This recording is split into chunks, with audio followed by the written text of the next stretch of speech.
봄비가 내리고 있는 촉촉한 고난주간 둘째 날입니다.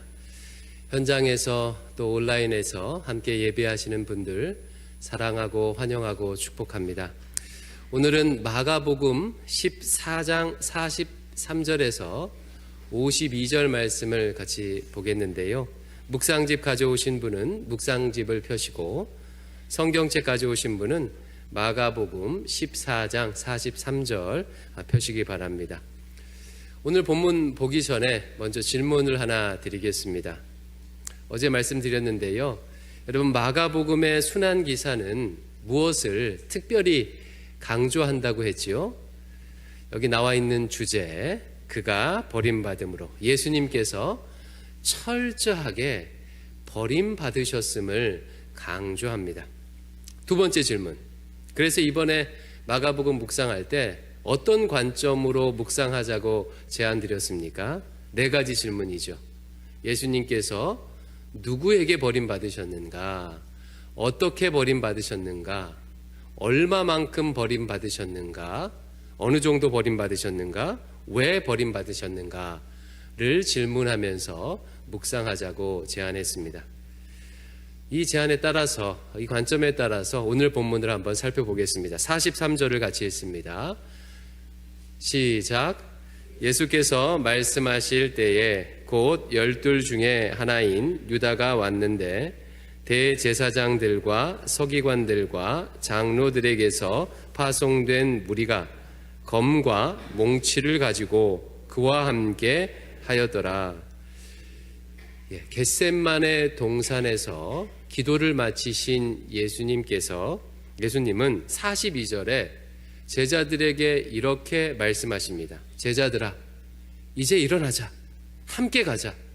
나를 파는 자가 가까이 왔다. 이 말씀을 하실 그때에 가룟 유다가 일단의 무리와 함께 예수님을 잡으러 왔습니다. 그들의 손에는 검과 몽치가 들려 있었어요. 여러분, 몽치가 뭐지요? 나무 막대기, 곤봉 같은 것입니다. 44절 있습니다. 예수를 파는 자가 이미 그들과 군호를 짜 이르되 내가 입맞추는 자가 그이니 그를 잡아 단단히 끌어가라 하였는지라. 예수를 파는 자, 즉 가룟 유다와 함께 온 무리들이 군호를 짜서 왔대요. 예수님을 어떻게 붙잡을지 미리 계획을 세웠고 암호까지 정했습니다. 결과만 놓고 보면요, 이렇게까지 할 필요가 있었나 싶은 생각이 들어요. 이미 예수님은 예루살렘에서 유명 인사였고 얼굴을 다 알고 있는데 굳이 예수님을 알려줄 필요가 있었을까? 많은 군인들을 보낼 필요가 있었을까? 이런 질문이 듭니다. 그만큼 종교 지도자들이 예수 일당을 두려워했다는 뜻입니다. 그들은 자신들의 방식대로 예수님을 생각한 거죠. 예수님은 갈릴리에서부터 큰 무리와 함께 예루살렘 성에 입성하셨어요.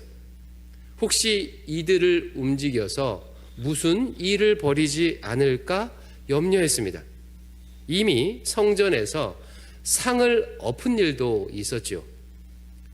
예수 일당이 음모를 꾸미고 있지는 않을까? 우리가 잡으려고 하면 큰 저항이 있지 않을까? 걱정하고 두려워했던 것입니다. 이에 한밤중에, 그것도 6월절 만찬식 직후라 사람들이 방심하고 있을 틈을 타서 기습을 한 것입니다. 절대 빠져나가지 못하도록 예수의 동성과 예수 일당의 상황을 잘 알고 있는 내부자 가룟 유다를 앞세워서 작전을 펼친 것입니다. 45절, 46절. 이에 와서 곧 예수께 나와 랍비어하고 입을 맞추니 그들이 예수께 손을 대어 잡거늘 유다가 예수님께 입을 맞추었습니다. 이 입맞춤은 유대인들의 인사이죠. 당신을 환영합니다, 당신을 존중합니다 라는 의미를 가지는 우정과 존경의 표시입니다. 그러나 그 인사의 의미와 정반대의 상황이 펼쳐졌어요. 유다의 얼굴과 예수님의 얼굴이 교차하는 그 순간 함께 온 무리들이 예수님을 붙잡았습니다. 옆에 있던 제자들이 손 쓸 겨를이 없었어요. 그랬겠죠. 아마 제자들은 멀리서 다가오는 유다를 보고 이렇게 말했을 것입니다. 저거 횃불 들고 오는 사람 유다 아니야? 유다, 어디 갔다 이제 오는 거야? 이 사람들은 누구야? 유다를 맞이하는 순간 갑작스럽게 일이 벌어졌습니다.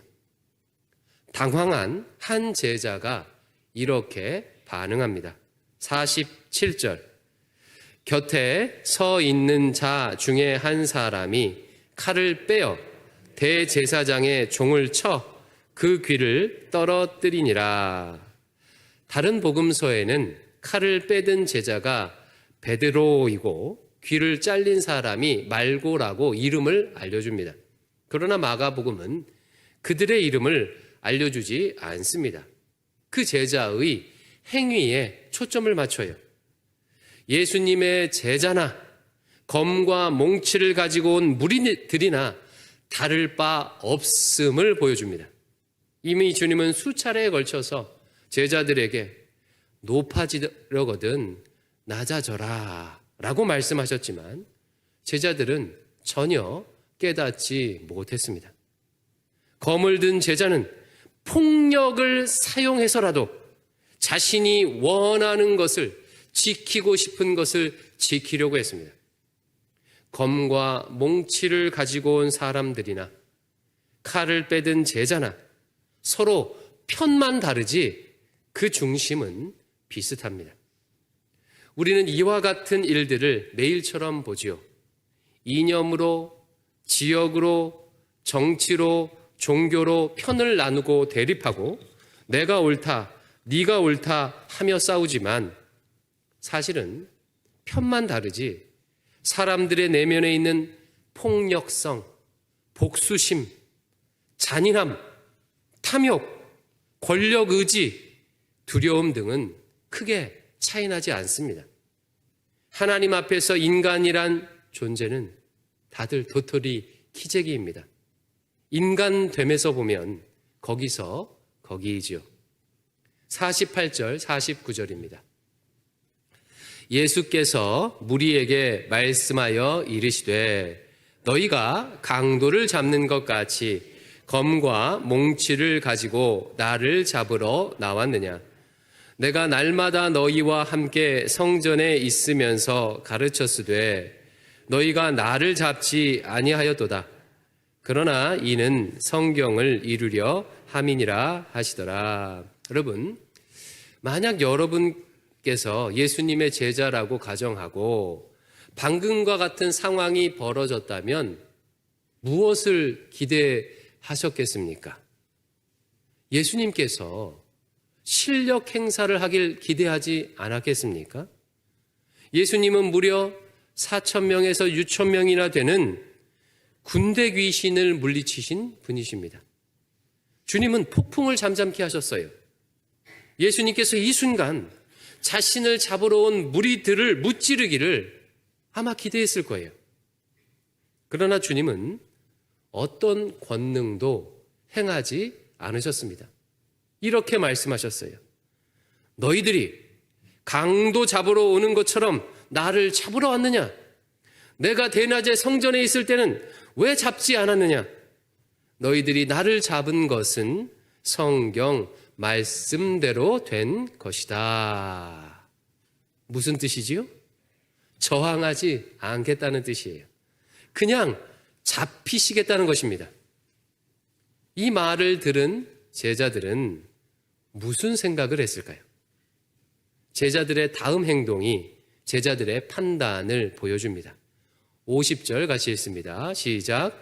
제자들이 다 예수를 버리고 도망하니라.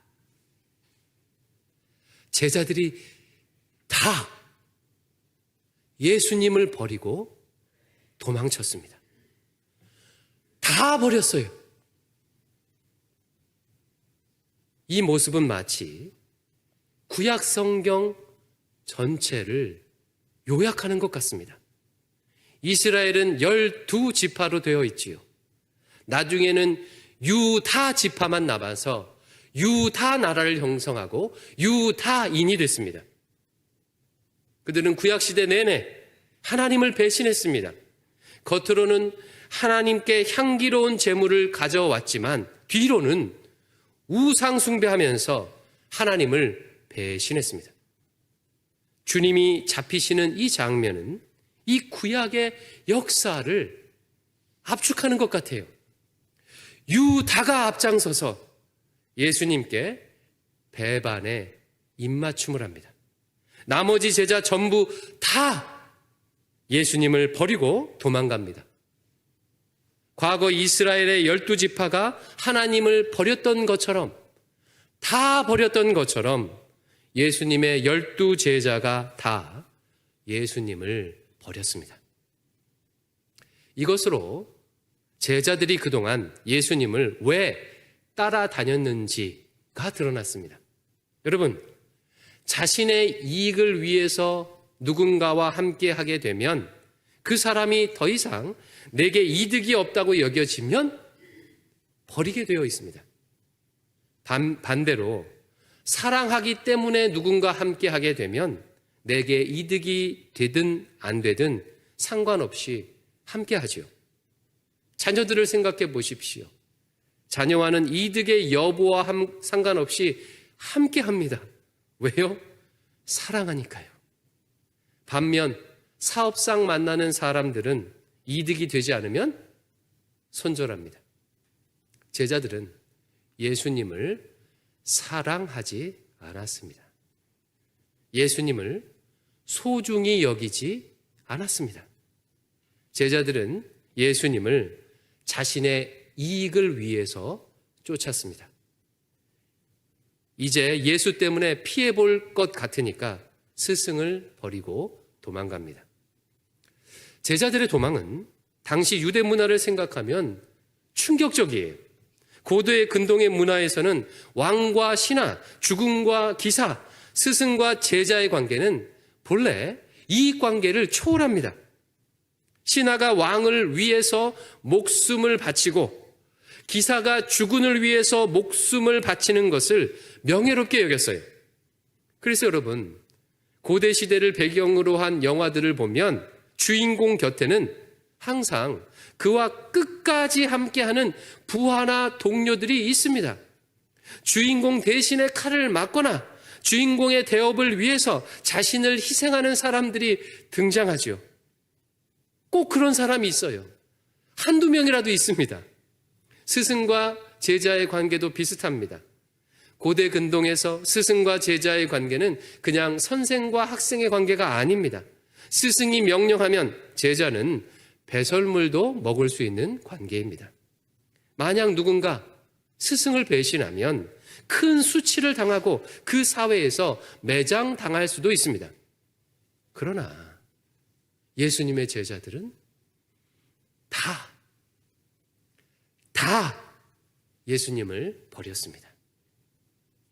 최소한 몇 명이라도 남아있는 것이 보통의 관례인데 주님의 제자들은 다 버렸습니다. 이것을 강조라도 하듯 51절과 52절은 이런 말씀이 나와요. 51절, 52절. 한 청년이 벗은 몸에 배, 홑, 이불을 두르고 예수를 따라가다가 무리에게 잡힘에 배, 홑, 이불을 버리고 벗은 몸으로 도망하니라. 한 청년이 둘러싸고 있던 배, 홑, 이불을 버리고 도망갔대요. 다른 복음서에는 이 내용이 안 나옵니다. 마가복음에만 나와요. 학자들은 아마 이 청년이 마가복음을 쓴 마가였을 것이라고 추측을 해요. 마가가 그날 밤 주님을 버리고 도망간 것을 매우 부끄럽게 여겼고 마가복음을 기록하면서 회개하는 마음으로 자신의 모습을 담았다고 해석을 해요. 짧은 2절 안에 벗은 몸이라는 단어가 2번이나 나오지요. 벗은 몸은 수치를 나타냅니다.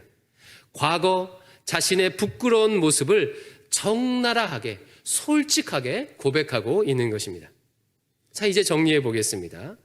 여러분, 예수님은 누구에게 버림받으셨습니까? 제자들에게요. 자신의 제자들에게 버림받으셨어요. 생명의 말씀을 전수해 주었던 제자들, 귀신을 쫓아낼 수 있고 병을 치유할 수 있는 권능을 위임해 주었던 제자들, 힘든 마음을 나누었던 예수님과 가장 가까운 제자들에게 버림받으셨습니다. 예수님은 어떻게 버림받으셨습니까? 비열한 방법으로 버림받으셨어요. 입맞춤으로 위장한 배신을 당하셨습니다. 마치 강도가 된 것처럼 검과 몽치를 든 사람들에게 붙잡히셨어요. 예수님은 어느 정도까지 버림받으셨습니까? 제자들 모두 다 예수님을 버리고 도망갔습니다. 한 제자도 남지 않고 모두 예수님을 버렸습니다. 이제 마지막 질문이에요. 그렇다면 우리 예수님은 왜 이런 일을 당하셨을까요? 하나님은 왜 예수님에게 이런 끔찍한 배신의 잔을 주셨을까요? 주께서 배신당한 것은 단지 개인적인 사건이 아닙니다. 주님께서 그 잔을 받기로 결단한 이후에 일어난 마지막 순간의 모든 고난들은 시간 속에서 벌어진 특정 순간의 사건인 동시에 영원한 효력을 지닌 영원적 사건입니다. 우리는 주님의 고난을 과거, 현재, 미래라는 시간 안에서 보고 해석하지만 하나님께는요, 과거, 현재, 미래가 없지요. 굳이 시간적으로 설명하자면 하나님께는 영원한 현재, 그 순간만 있습니다. 하나님은 예수님에게 온 인류가 그동안 저지르고 있는, 앞으로 저지를 배신의 잔을 예수님께 주신 것입니다. 그 악을 짊어지고 십자가에 오르게 하신 것입니다. 주님이 유다에게 당한 배신은 우리가 저지른 배신이고 우리가 당한 배신입니다. 제자들이 도망한 그 자리는 내가 주님을 버린 자리이고 내가 모두로부터 버림받은 자리입니다. 예수님은 우리가 배신한 죄를 짊어지기 위해 버림받으셨고 우리가 배신당한 고통을 치유하기 위해 버림받으셨습니다. 그러므로 배신당한 주님을 내 안에 모셔드릴 때, 그 십자가를 받아들일 때 우리는 2가지 은혜를 누리게 되죠. 첫 번째, 우리가 이제까지 또는 앞으로 저지를 모든 배신의 죄를 사함받습니다. 주께서 그 죄를 지고 십자가에 오르셨기 때문이에요. 십자가 위에서 모든 죄값을 치르셨기 때문입니다. 2번째, 뿐만 아니라 내가 그동안 당해왔고 당하고 있고 앞으로 당할지도 모를 모든 배신의 고통에서 자유를 얻게 됩니다. 주님께서 나의 배신의 고통을 대신 짊어지고 십자가에 오르셨기 때문입니다. 사랑하는 성도 여러분, 혹시 누군가를 배신하지 않았습니까? 배신은 인류가 저질러 온 가장 만연한 죄 중에 하나입니다. 하나님을 배신하여 우상숭배하고 배우자를 배신하고 친구와 동료를 배신합니다. 정치가가 국민을, 교인이 교인을 배신합니다. 주님께서 그 모든 배신의 죄를 지고 십자가에 오르셨습니다. 주께서 우리 대신, 나 대신 죄값을 치르셨습니다. 그러므로 그리스도 예수 안에 있는 자에게는 결코 정죄함이 없습니다. 예수 그리스도의 십자가를 믿으십시오. 혹시 누군가로부터 배신당하여 괴로워하는 분 계십니까? 가장 믿었던 사람에게, 가족에게, 배우자에게, 동료에게 버림받고 힘들어하는 분 계십니까? 주님께서 그 고통을 대신 짊어지셨습니다. 이미 그렇게 하셨고 영원히 그렇게 하실 것입니다. 모든 고통과 아픔을 주님께 맡기고 자유를 얻으십시오. 주님의 십자가를 믿으십시오. 주님께서 참된 평안을 주실 것입니다. 주님은 배신하고 배신당한 나를 위해 버림 받으셨습니다. 우리 함께 찬양하겠습니다.